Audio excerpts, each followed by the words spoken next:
আজকে তোমাদের শোনাব এমন এক রিকশাওয়ালার গল্প যাকে রাত 12টার পরে কেউ দেখলে আর কোনোদিন ভুলতে পারে না। লোকেরা বলে সে সাধারণ মানুষ নয়, সে নাকি মৃত মানুষদের বহন করে শ্মশানের পথে নিয়ে যায়। আর সবচেয়ে ভয়ের কথা কি জানো? যদি কোনো রাতে ভুল করে তুমি তার রিকশায় উঠে পড়ো, তাহলে হয়তো তোমার গন্তব্য আর বাড়ি থাকে না। এই গল্পটা শুরু হয় কলকাতার এক বৃষ্টি ভেজা রাত থেকে। সেদিন রাত তখন প্রায় 11:30। আকাশে প্রচণ্ড ঝড়, বিদ্যুৎ চমকাচ্ছে, রাস্তা প্রায় ফাঁকা, দোকানপাট সব বন্ধ। অর্ণব নামের এক ছেলে অফিস থেকে ফিরছিল। অর্ণব একটা প্রাইভেট কোম্পানিতে কাজ করো।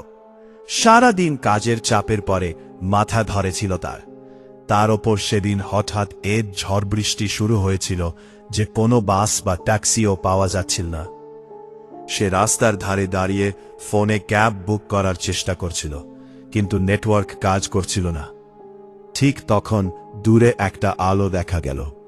ধীরে ধীরে একটা পুরনো রিকশা এগিয়ে এলো। রিকশাওয়ালার মুখ অন্ধকারে স্পষ্ট দেখা যাচ্ছিল না। মাথায় ভেজা গামছা, গায়ে পুরনো শার্ট। সে এসে অর্ণবের সামনে দাঁড়াল, তারপর কর্কশ গলায় বলল, কোথায় যাবেন বাবু? অর্ণব যেন হাফ ছেড়ে দিল। নে বাঁচল। দমদম যাবেন? রিকশাওয়ালা কয়েক সেকেন্ড চুপ করে থাকল, তারপর ধীরে মাথা নাড়ল। উঠে পড়ুন। অর্ণব রিকশায় উঠে বসল। রিকশাটা ধীরে ধীরে বৃষ্টির মধ্যে এগোতে লাগল। প্রথমে সব ঠিকই ছিল, কিন্তু কিছুক্ষণ পরে অর্ণব বুঝতে পারল এই রাস্তা সে চেনে না। চারপাশে অদ্ভুত অন্ধকার, রাস্তার লাইট নেই, মানুষ নেই, শুধু বৃষ্টির শব্দ। অর্ণব বলল, এইদিকে কেন যাচ্ছেন? রিকশাওয়ালা কোনো উত্তর দিল না। অর্ণব আবার বলল, শুনছেন? তবুও কোনো উত্তর নেই। ঠিক তখন বজ্রপাতের আলোয় মুহূর্তের জন্য অর্ণব রিকশাওয়ালার মুখটা দেখতে পেল, আর তার বুকের ভেতরটা ঠান্ডা হয়ে গেল। লোকটার মুখ অস্বাভাবিক ফ্যাকাশে, চোখ দুটো কেমন যেন নিষ্প্রাণ, আর তার ঠোঁটে অদ্ভুত হাসি। অর্ণব অস্বস্তি অনুভব করল। সে ফোন বের করে লোকেশন দেখার চেষ্টা করল, কিন্তু ফোনে কোনো নেটওয়ার্ক নেই। হঠাৎ রিকশাটা একটা সরু রাস্তার মধ্যে ঢুকে গেল। রাস্তার পাশে বিশাল গাছ, চারপাশে কুয়াশা, দূরে কোথাও আগুন জ্বলছে। অর্ণব ধীরে ধীরে বুঝতে পারল এটা একটা শ্মশানের রাস্তা। তার বুক ধড়ফড় করতে লাগল। এই, কোথায় নিয়ে যাচ্ছেন? রিকশাওয়ালা এবার ধীরে বলল, যেখানে সবার শেষ গন্তব্য। অর্ণবের গা কাঁটা দিয়ে উঠল। সে তাড়াতাড়ি রিকশা থেকে নামতে গেল, কিন্তু আশ্চর্যভাবে তার শরীর নড়ছিল না, যেন কেউ তাকে চেপে ধরে রেখেছে। রিকশাটা এগিয়ে চলল। কিছুক্ষণ পরে তারা পৌঁছাল একটা পুরনো শ্মশান সামনে। গেটের ওপর বড় বড় অক্ষরে লেখা শ্মশান ঘাট। বৃষ্টির মধ্যে জায়গাটা আরো ভয়ঙ্কর লাগছিল। চারপাশে পোড়া কাঠের গন্ধ, দূরে চিতা জ্বলছে, আর আশ্চর্য বিষয়, শ্মশানে কোনো মানুষ নেই, শুধু আগুন জ্বলছে। রিকশাওয়ালা ধীরে ধীরে রিকশা থামাল, তারপর বলল, নেমে পড়ুন। অর্ণব কাঁপা গলায় বলল, আমি এখানে কেন এসেছি? লোকটা ধীরে ঘুরে তাকাল, তারপর এমন একটা কথা বলল যেটা শুনে অর্ণবের শরীর ঠান্ডা হয়ে গেল। কারণ আপনি তো আগেই মারা গেছেন বাবু। অর্ণব স্তব্ধ। কি আজে বাজে বলছেন? ঠিক তখন দূরে চিতার আগুনের পাশে সে কয়েকজন মানুষকে দাঁড়িয়ে থাকতে দেখল। তারা কাছে। অর্ণব ভালো করে তাকাতেই তার নিঃশ্বাস বন্ধ হয়ে এলো। ওদের মধ্যে তার মা আছে, তার বন্ধু আছে, আর তারা যেটার সামনে দাঁড়িয়ে কাছে সেটা একটা মৃতদেহ। বৃষ্টির মধ্যে ঠিক বোঝা যাচ্ছিল না কিন্তু পরের বজ্রপাতেই অর্ণব দেখতে পেল মৃতদেহটা তার নিজের। অর্ণবের মাথা ঘুরে গেল। না, এটা অসম্ভব। হঠাৎ তার মাথায় ঝাপসা স্মৃতি ফিরে আসতে লাগল। অফিস থেকে বেরোনোর পরে রাস্তা পার হওয়া, একটা দ্রুতগামী ট্রাক, প্রচণ্ড আলো, তারপর আর কিছু মনে নেই। অর্ণব বুঝতে পারল সে সত্যিই মারা গেছে, আর হাত পা ঠান্ডা হয়ে গেল। সে ধীরে পিছে তাকাল। রিকশাওয়ালাটা তখনও দাঁড়িয়ে, কিন্তু এবার তার চেহারা বদলে যাচ্ছে।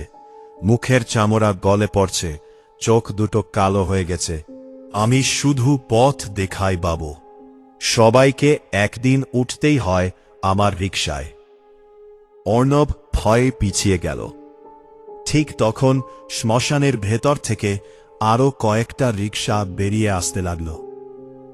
প্রতিটা রিকশায় কেউ না কেউ বসে আছে। কেউ কাঁদছে, কেউ চুপচাপ, কেউ আবার নিজের মৃত্যুই বুঝতে পারেনি। অর্ণব আতঙ্কে দেখল প্রতিটা রিকশাওয়ালার মুখ একই রকম, ফ্যাকাশে, মৃত, ভয়ঙ্কর। হঠাৎ একটা ছোট মেয়ে অর্ণবের পাশে এসে দাঁড়াল। তার বয়স 10-11-র বেশি নয়। সে কাঁদতে কাঁদতে বলল, দাদা, আমরা কি আর বাড়ি যেতে পারবো না? অর্ণব কিছু বলতে পারল না। ঠিক তখন শ্মশানের ভেতর থেকে গভীর ঘণ্টার শব্দ ভেসে এল। ঢং ঢং ঢং। চারপাশের কুয়াশা ঘন হয়ে উঠল। রিকশাওয়ালা ধীরে বলল, সময় হয়ে গেছে। হঠাৎ চারপাশের মৃত মানুষগুলো একে একে অন্ধকারের দিকে হাঁটতে শুরু করল। মনে হচ্ছিল কেউ তাদের ডাকছে। অর্ণব অনুভব করল তার মাথার ভেতর কেউ আসে, ইসফিস করছে, এদিকে আয়, সব শেষ, ফিরে চল। তার শরীর যেন নিজের নিয়ন্ত্রণে নেই।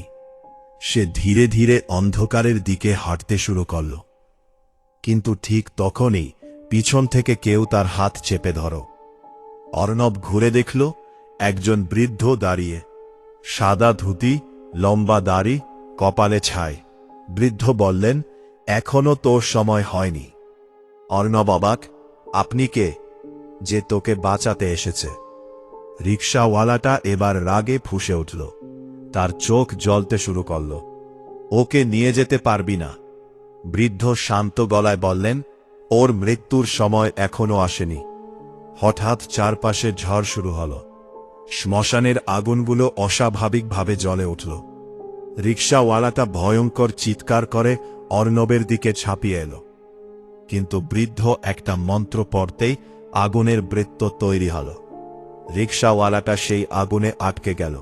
সে চিৎকার করতে লাগল, সবাইকে একদিন আসতেই হবে। বৃদ্ধ অর্ণবকে বললেন, চোখ বন্ধ কর। অর্ণব চোখ বন্ধ করতেই চারপাশে ভয়ঙ্কর আওয়াজ শুরু হল। মনে হচ্ছিল হাজার মানুষের কান্না। তারপর সব অন্ধকার।